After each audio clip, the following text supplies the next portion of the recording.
Oh, yes. A very good morning to you. Well, I'm sure you can see the president that he's already getting ready to obviously tee off. And this is an annual event, really. Every time after the president has delivered the State of the Nation address, so he then would host this event, essentially, as you've correctly said, to raise funds for the charity of his choice. And this is done by every sitting president. So it's not that it's a president who simply chooses golf, but that is part of the package in terms of those who want to obviously assist in raising funds for a number of charities. So in this instance, we understand it will be Adopted School Foundation, which is obviously linked to his foundation.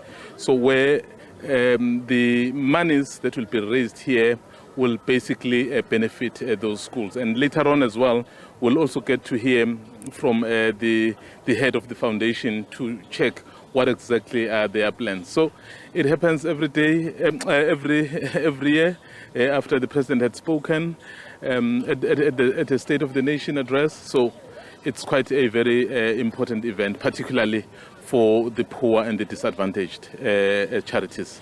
I don't know how much time you've spent with the president this morning, Mzwai, but just in terms of his disposition, are you getting a sense that he's happy with the reception that his speech last night got? Well, he's just arrived, so we haven't had an engagement with him, so we obviously hope to be able to put some of those questions, and they obviously try to dodge them.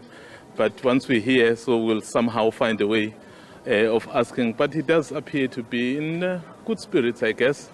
You know that for him, golf as well is something that he also enjoys, because I think that's one of the things that he plays, not because he's forced by the situation of being a president and hosting this event. So even outside of this, so golf for him does make sense. So he obviously addresses this, or rather he plays this game on the back of him having really been delayed for 45 minutes last night before he could give an address to the nation. So we know South Africa currently is very, very politically charged, and him as the head of state, and of course still facing issues around Phala. You know, there are agencies that are still investigating. So political parties like the EFF and then of course ATM, so wanted that to be known that they are not happy with what is happening, and then until everything is cleared around that, so they will make their voices known. It's important what you're saying, right? That happens whilst we know that in the next 15 months or so, the country is going for elections. I guess if you're a political party, you shall do everything in your power that will give you some sort of a mileage. It's interesting what you're saying about relations with the political parties in Mzwai. Optics are very important as well in this regard, and we've just seen a few minutes ago in the footage that's coming in, the live footage that's coming in, the president flanked by Bantu Bonke Holomisa, who ordinarily would be seen with the EFF and would be seen to be on that side. How should we be reading those optics of the president coming up this morning flanked by Bantu Bonke of the UDM? Yes, in fact, as I had said earlier, the president is a keen golfer. So is General Holomisa. Every occasion, even before this president, I remember during President Zuma's time as well, General Bantu Holomisa was always there. He's also a keen golfer himself. So I actually had a chance to chat to him, of course, off camera, and then saying, obviously, as much as they can differ politically, but when it comes to the game of golf, so that's where also his interest is. So he's always by the president's side. They are always playing this game. But of course, as you've said, politically, they are certainly on two different worlds at the moment. I have to let you go, but I want to ask you quickly, have you seen any millionaires? Do we know how much they're pledging already? Well, obviously, we'll know about the money much later. So after this event, then there will then be dinner to raise money. But, well, he's already angling to take a shot now. Maybe I'll just keep quiet so you hear a bit of natural sound so that when he does it. It's intentional. It's intentional.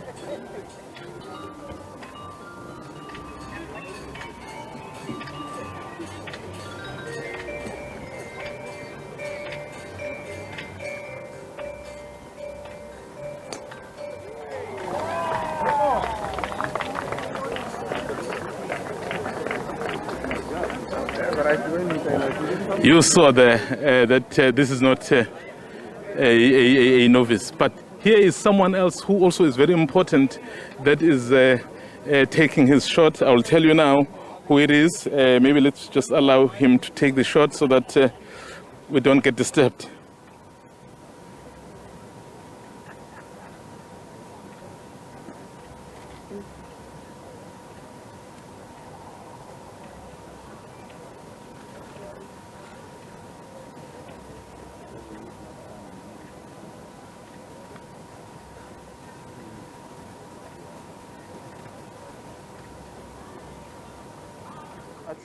You are directing to our camera. The opposition in Parliament testified you declaring a national day for disaster, saying it's an avenue for yet again another spree of corruption. Your reaction? No, their criticism is misguided, and it's based, I think, on not really understanding what we are seeking to achieve. We're seeking to address the electricity crisis by declaring a state of disaster. And it's quite interesting that they called for a state of disaster. And now that we've declared it, they are opposed to it. And they're opposed to it for a very strange reason, that there's going to be looting. There's not going to be any looting. There's just going to be a process of ensuring that we deal with the crisis, and we will be following all the processes, the rules and the regulations, and to speed up the process of enabling Eskom to be able to deal with the challenges of generation and transmission. And that's what the state of disaster is really going to be addressing. So if there is any money that is going to be deployed, it is money that is going to be deployed to Eskom, to entities that are going to enable us to deal with the energy crisis. And that's it. There's not any form of money that is going to be parceled out to individuals and so forth. So it is really a deep misunderstanding, which I will straighten out during the debate. And I'm looking forward to engaging in the debate with them. Yeah, Mr. President, thank you very much. Given that you have now declared a state of disaster, yes. So we had been given an estimate of perhaps 2 years to fix the issue of load shedding. Your own estimate, given what you have done now. So I know you can't give me the exact time frame, but perhaps South Africans could get a bit of comfort if they have an idea of when are we going to be parting ways with this permanently. Well, the challenge of load shedding is very complex. And the reason we've declared it a state of disaster is to enable us to speed up processes so that the time frames that are given at the moment can be shortened as well. The extent to which they will be shortened in months and so forth, I'm not able to tell. But the state of disaster is going to give us the instruments, the capability of dealing with this energy crisis. And that is what the state of disaster is meant to do, including appointing a minister of electricity who is going to be focused just merely on ensuring that we deal with the state of with load shedding and restore the capability of Eskom, working with the board and working with the management. on an on-hand basis. And that is why that minister will be in my office. Because in the end, it is a responsibility that the people of South Africa have imposed on me. And so I must have the wherewithal, the capability to deal with it.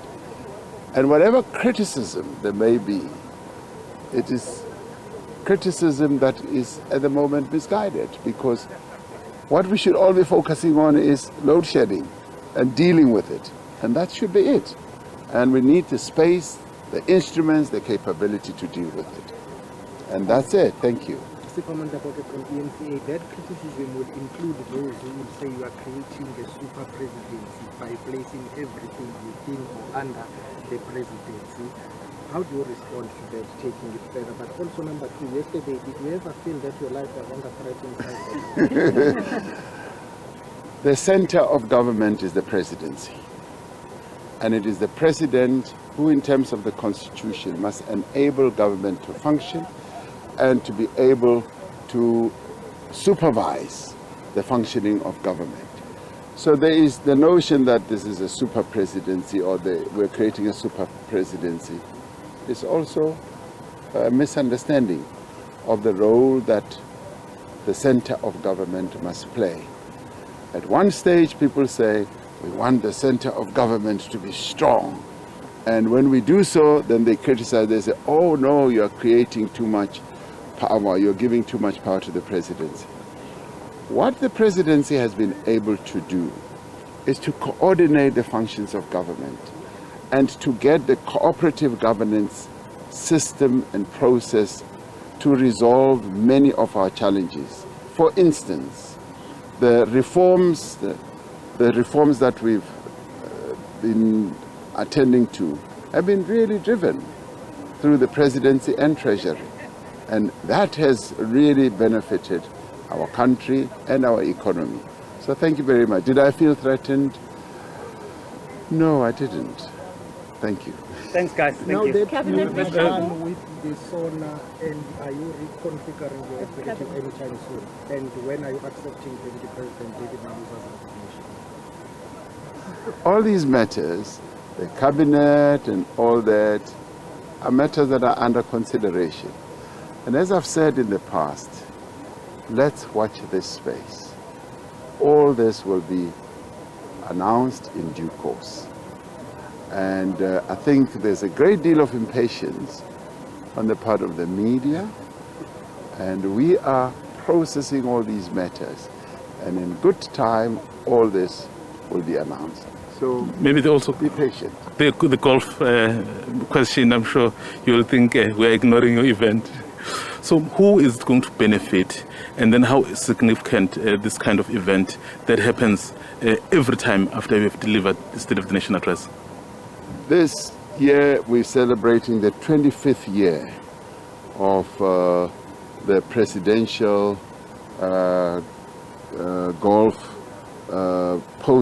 the State of the Nation. Now this has been going on for 25 years, and every president nominates the charity or the entity that should benefit from the proceeds of what will flow from an event like this. And we are truly grateful to have sponsors, high-level sponsors who have been supporting the work that we do. And in our case, it is the Cyril Ramaphosa Foundation that is a beneficiary. What does it do?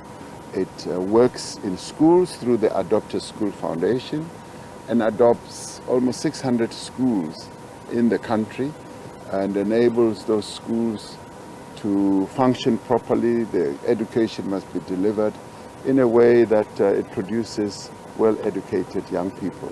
So this is what it is all about. How would you rate your golfing skills? My golfing skills are atrocious. They have really declined. I haven't played golf in more than a year, so I don't really regard myself as a golfer now. I just pot around. Mr. President, there was a bit of confusion yesterday with the SA and the NDF saying that you were in a plane yesterday morning and that you had to return to the Waterkloof Air Force Base. But apparently you were here in Cape Town since Monday. Are you aware what caused this confusion? What incidents, was there an incident, and are you aware, and can you give those details?